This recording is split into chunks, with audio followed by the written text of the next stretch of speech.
I kept going about my shopping, but a couple minutes later, and in a different aisle, I saw him again in the corner of my eye. He walked into the same empty aisle I was in and stood just 5 or 6 feet to the side of me. I kept looking forward and tried to find what I needed, but I noticed he wasn't really moving around or grabbing anything. So I just shifted my eyes a little bit over so I could kind of see him better. Even though I wasn't looking directly at him, I could tell he was looking at me. This time I said hi, then continued about my business. The man didn't say anything back to me. I hurried up and grabbed what I needed and left the aisle. Honestly, I just thought the dude was a little weird, but I wasn't thinking too hard about it.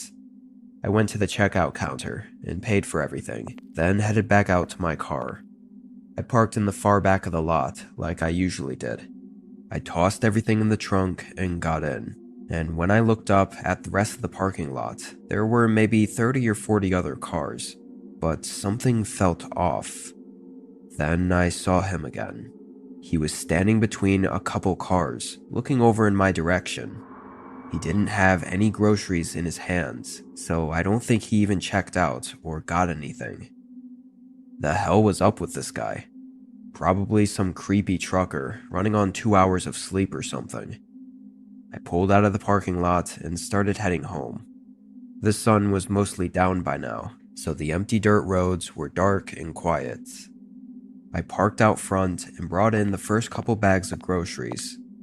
While putting that stuff away, I got a little sidetracked by a phone call from my dad, but eventually I got back to it and headed back outside to my car to grab the rest of the groceries.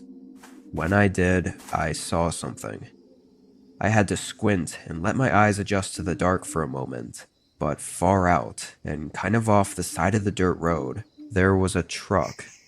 Its lights were all off. I could only see the general shape of it, silhouetted by the night sky. I own just under 40 acres of land, so where that truck was on my property. It definitely wasn't there when I drove home, and if it was just turning around or lost, why would it be parked with no lights on?